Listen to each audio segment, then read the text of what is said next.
And basically, Jagger T, that he trained also WMC when I trained like I think 4 or 5 years ago. That's how I start my Thai journey on the WMC Lamai Muay Thai. Yeah. Nice. So are you in Pattaya, Mario? Right now I'm in Sriracha. Basically, my place is Sriracha, Chonburi. Oh, So this is like a between. I always say if close someone, by. yeah, and it's Yeah. basically it's great because Pattaya still have many nice in the fire techs and everything. So I'm trying to be Mhm. around, going also deeper with the BJJ. I see there's a lot of things connect with the in general martial arts, which I'm very happy because like Muay Thai it's give you the power, the energy. BJ give you like the gold. It's more calm. So I try I to mix, agree. understand the community, and trying to bring basically the value for the community, also to promote, young fighters, to give them potential to promote themselves, to also have the, money to survive, because many people, and basically it's my, first fighter because I'm trying to also go inside the, promotion management, but on the way I just try and be supportive on beginning. And I see like Mhm. many people have really like struggle, first mentally, like you said, there's so much, shit going on, especially now, like people cannot handle like, something like we cannot handle, right? It's not like them, like everyone have the problems.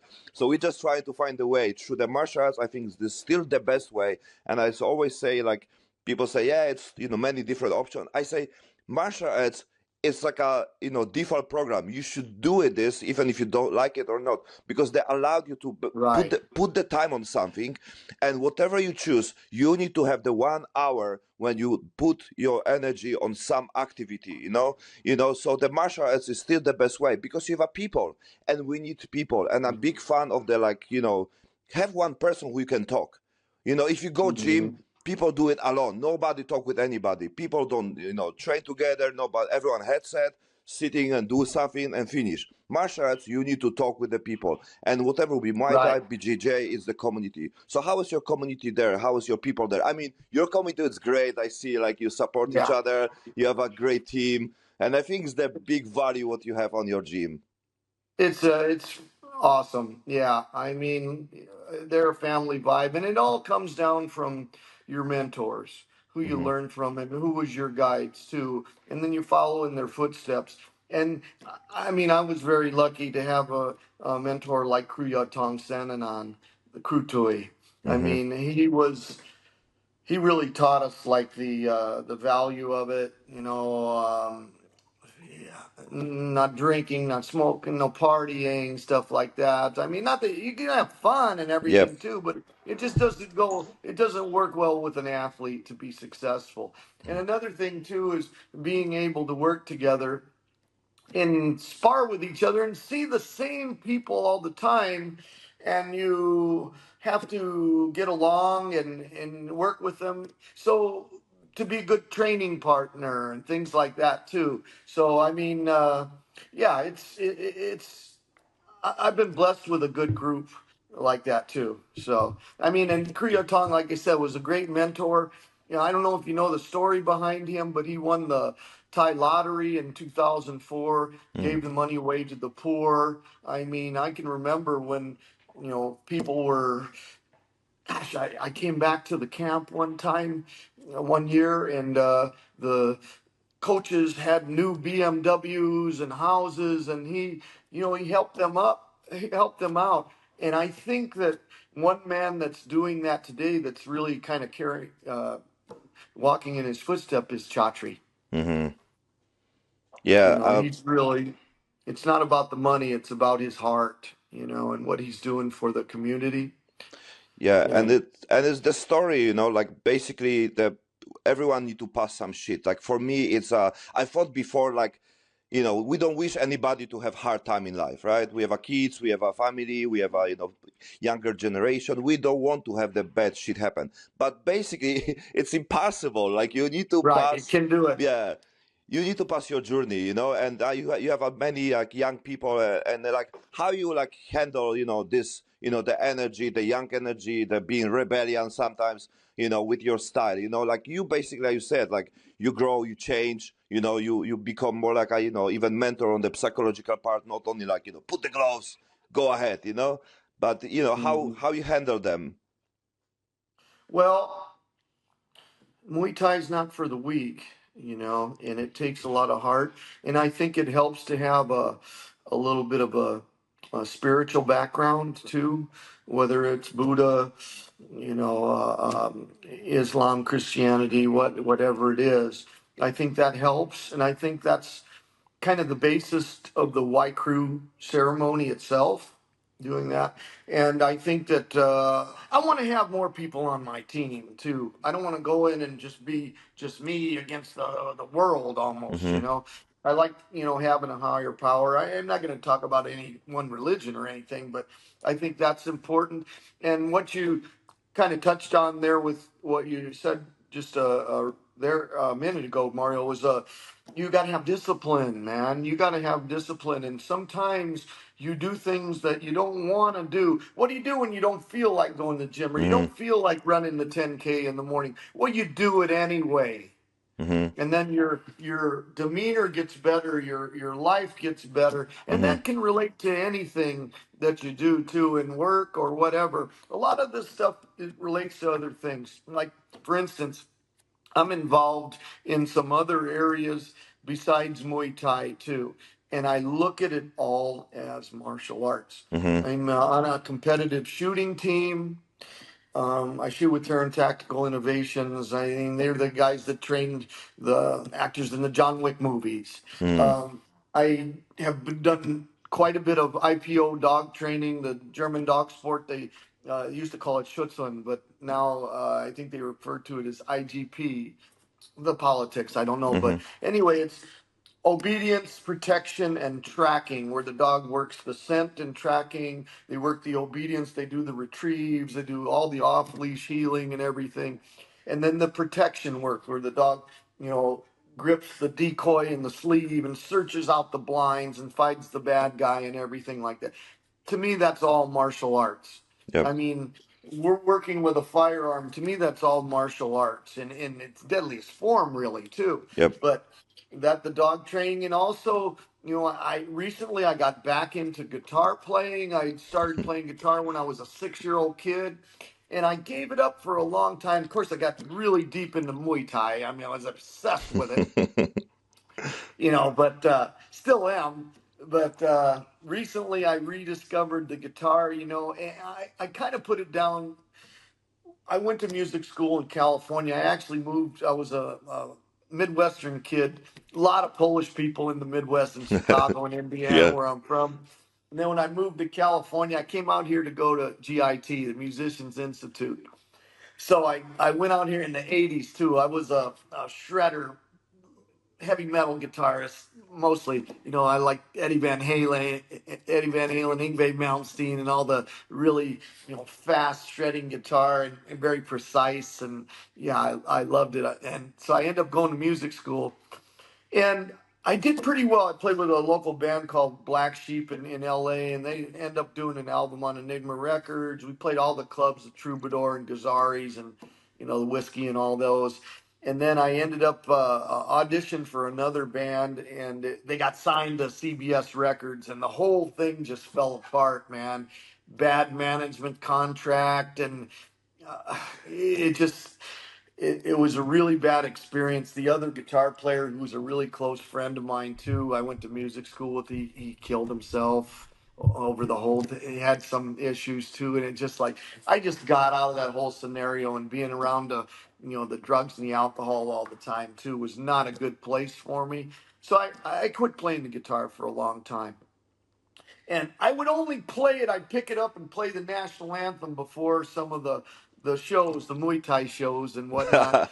The Little Smokers and the then I end up playing at some bigger shows now too. And I ran into one of my old guitar teachers, Steve Travato, and he's head of guitar program at USC now, and he's like he's played with everybody. He's like one of the most sought after guitar trainers and coaches in the country. And we were talking about it, and I said, yeah, I'd like to get back into playing now, Steve. I ended up getting this new guitar that was really inspirational and just kind of fell in my lap. They have a saying too, sometimes God does for you what you can't do for yourself. And it just came together like that. And I was telling them about I was kind of, triggered and had some bad memories from playing guitar, so I got out of it. But and he told me, too, it doesn't have to be that way. You're going to be able to articulate what you're doing so much better, especially when you're not drinking and things like that. And he was right. And the inspiration hit me once again, too. Hit me just like Muay Thai, just like martial arts, just like shooting, dog training. It's all a common thread, and I think that what works for me, and I think it can work for other people too. And that's when you start relating it to life in Mm-hmm. general. Mm-hmm. Yeah, absolutely. I met my friend when I think 10 years ago, because always on the school they told us like you need to know something to do something. Like I tried to also play some instrument, they say, "Oh, you don't know how to do, leave it." Oh, you don't know how to do. No, Even parents say like, "Oh, you don't know how to clean. I will do for you," right? So I was always told like you should do something good, then you can do something. And I play also like a jamming with my friend, play some drums, and we play like a ukulele and everything. Like everyone do some jamming. And I said, I don't know how to do it. So my friend said, just play. And I do harmonica, right, and like, there's no rules, just enjoy the moment. And then I basically just right, start doing, and it's like, oh wow, like it's even like it sounds good, but when I take out all the stigma, all the control on the head, just to enjoy the moment, it's like, wow, there's no rules. And even like, exactly. yeah, and even 2 years ago, I remember also my best friend, he told me, because I want to start doing like music and the producing and the even rap. And my friend said, you need to learn 2 years to do something. It's like, I don't think so. I think like I can learn on the process, and Not just go with the necessarily. flow. Yeah, and I think it's many things like this. Even with the martial arts, people think they need to have some level to go to some school. People need to know they need to already understand something to even go to to fight. But it's the journey, it's the process, and it's like you said. The discipline is important. I tell you one thing, because I also discovered back, like discipline is now it's very like popular the word, because the motivation is shit. Motivation it's weak, not working. Watching the movies on the YouTube, it's not give you much. Watching Bruce Lee, it's not the same like like 20, 30 years I ago. love Bruce Lee, man. Yeah, but it was the energy but it was motivation and discipline together. Like it was big. Like after this, you Yeah. wanna do something. You really want to be active. Like yeah, let's do something. So I remember seeing Enter the Dragon in the theater a long time. I'm a pretty old dude now, like 60. So, yes, you know, seeing Bruce Lee, that made me want to do martial yeah, arts. When I saw Jimi Hendrix, man, that made me want to play guitar. When I saw Eddie Van Halen, guys like that. And when I saw Samat Piakaloon fight, oh, I wanted to be like that. yeah, No one could hit him. yep, And some of the fighters, musicians, whatever it is, you need the mentors, yep, right? yep, And your mentors they can be positive or they can be negative too. You could have mentors.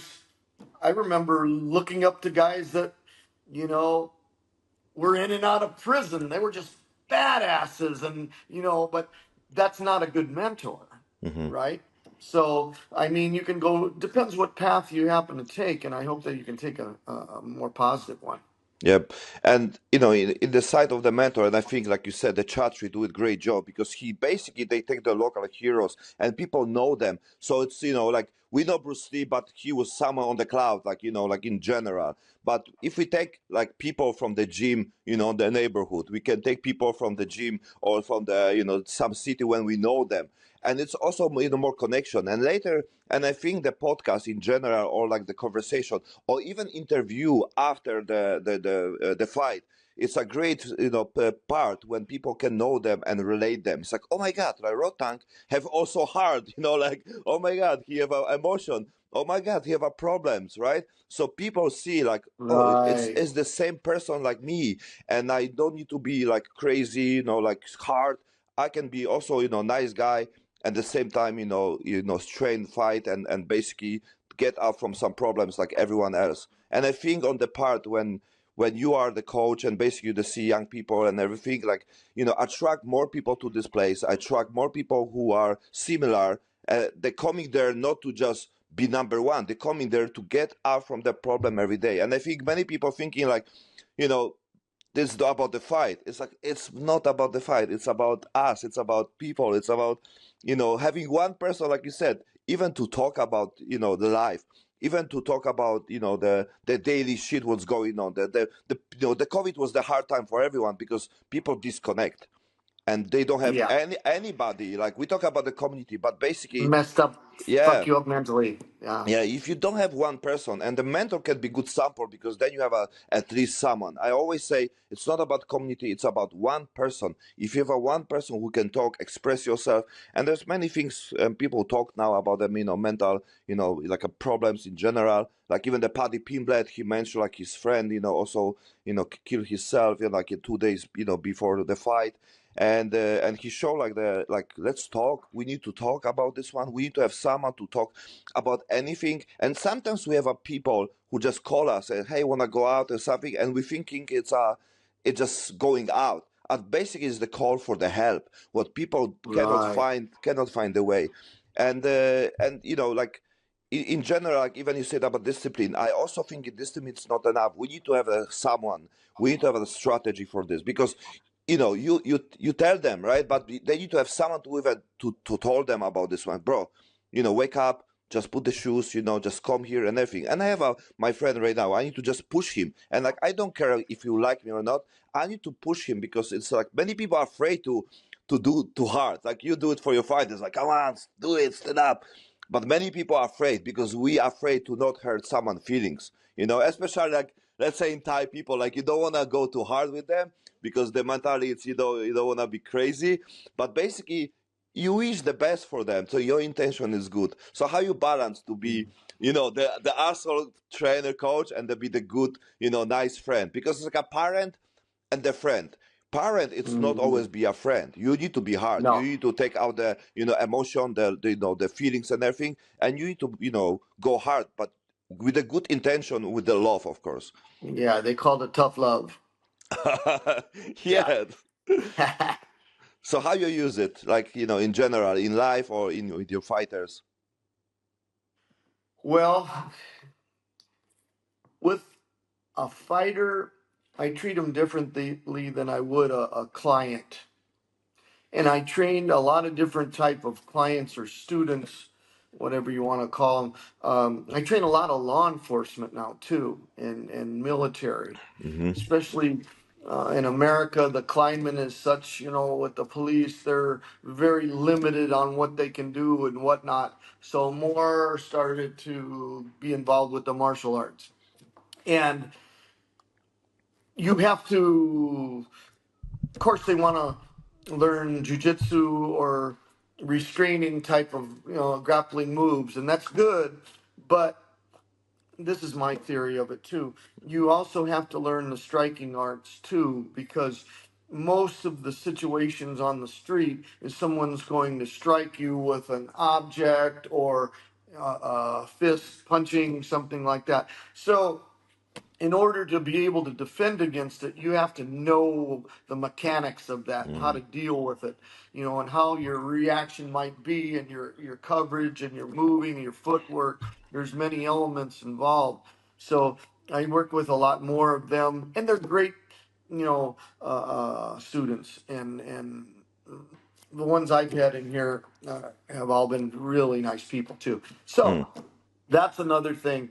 But when it comes to training a fighter, for me, it's no bullshit. I mean, they're in a situation where they're not only talking about their safety and doing well, and they want to win, but you're carrying the name of Sit Yatong Camp. So I expect you to go in there, and I'll die in there if I have to.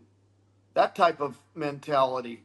You go in there with, you know, I want to imprint it in them too that you're going in there. There is no quit in your game, and you'll see that with the Thais. I always liked the first time I went to Thailand in 1991. I remember the most I got out of it was their mentality. The Thais I trained at that time too. The Thailand was more of a poor country. Now it seemed to be doing pretty well. You got Hmm. all this technology and everything, and soccer has changed everything. It really has. And I'm really happy with what Chatri's doing. For he gave Muay Thai a shot in the arm, because I mean it was kind of dying, you know, and not just with the money, but just in the inspiration of it. You know, there's kids coming from Isan now, and they want to fight at Lumpini Stadium on one championship. You know, and it's been just a blessing.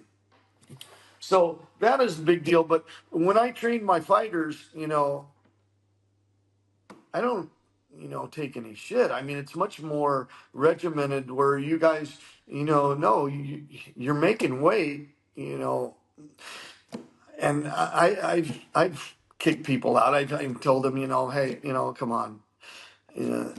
And you just can't do that. So it depends what level you're at and where you're Hmm. going with it too. You can't do that to the a regular Yeah. person that comes in. If they want to work out for fitness, they want to get some skills, that's great. Hey, more power to you. I'm not going to grind on them like that. But if someone's out here and they're, you know, on the verge of turning pro, or they're, you know, maybe already pro, and we got a title fight, and you know, you're not going out drinking with your buddies anymore. Yep. You know, I mean, that at least I don't want to hear about it if you are.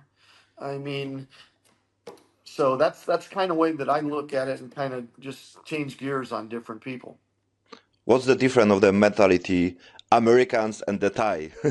You know, based of the Uh, martial arts and the Muay Thai even training.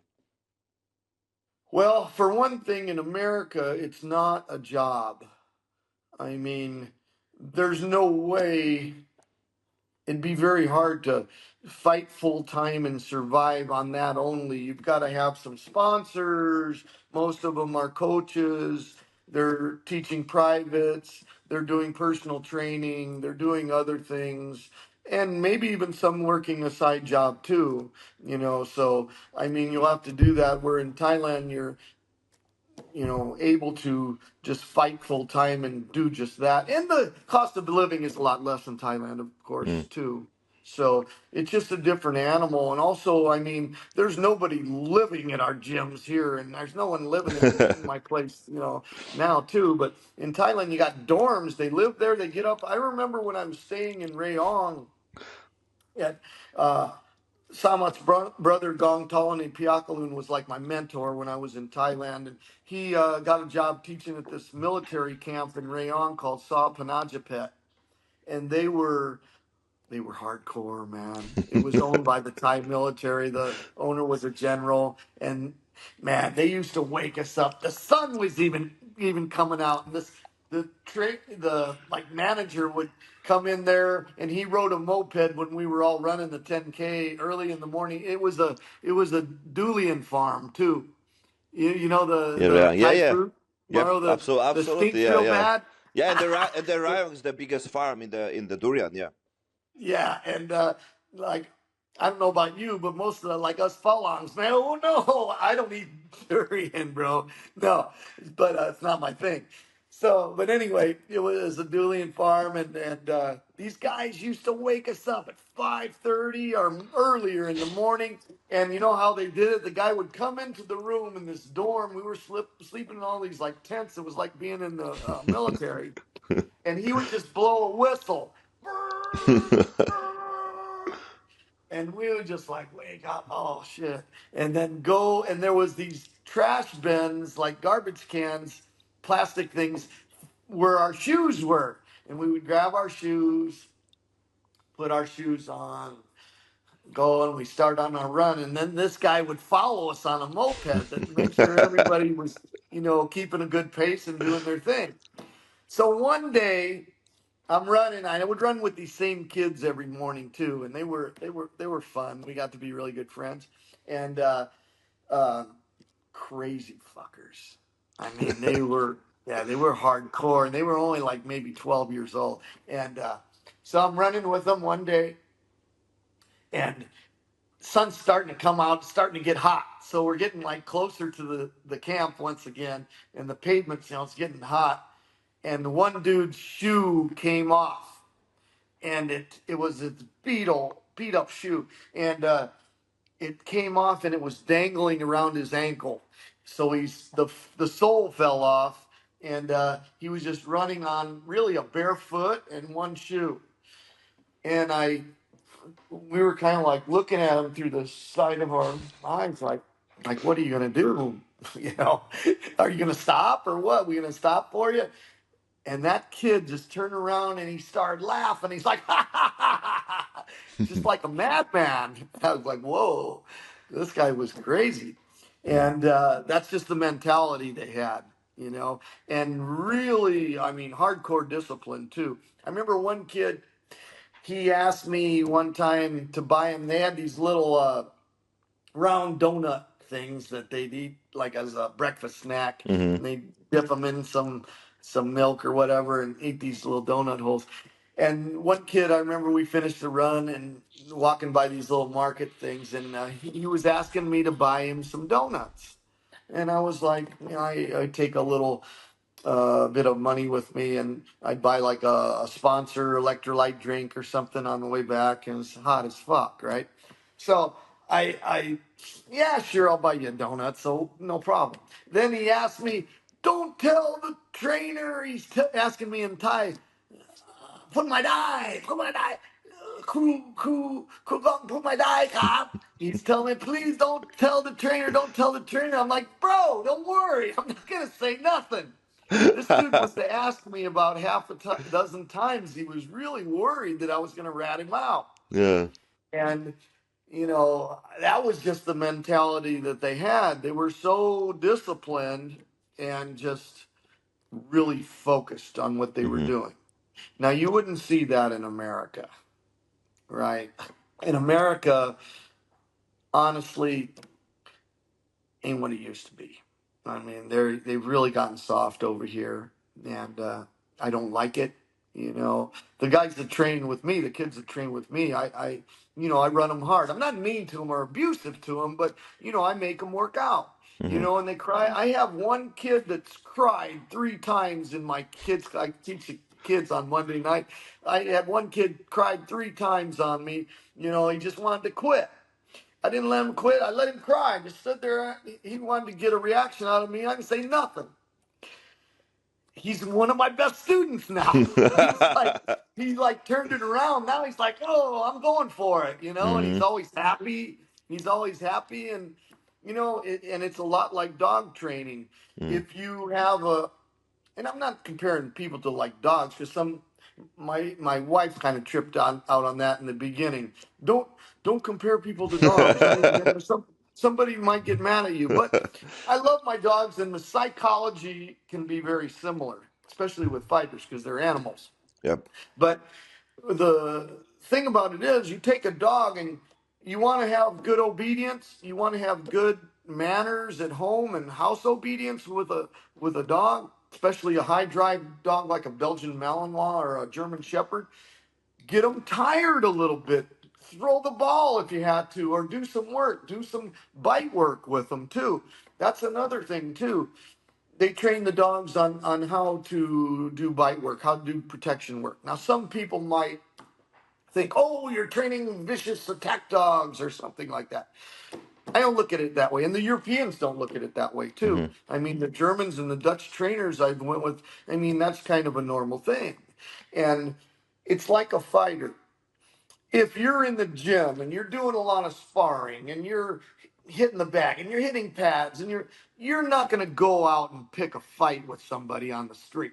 Yep. I mean, most fighters are pretty calm, especially the Thai fighters. They're just super mellow, right? You kind of get that energy out and that aggression to where it's just more manageable, Mm-hmm. you know, and that's psychologically one of the really positive effects Yep. of exercise in general. It releases the dopamine and endorphins, and you know, just your whole life is more calm and serene, and you're more happy. Yep.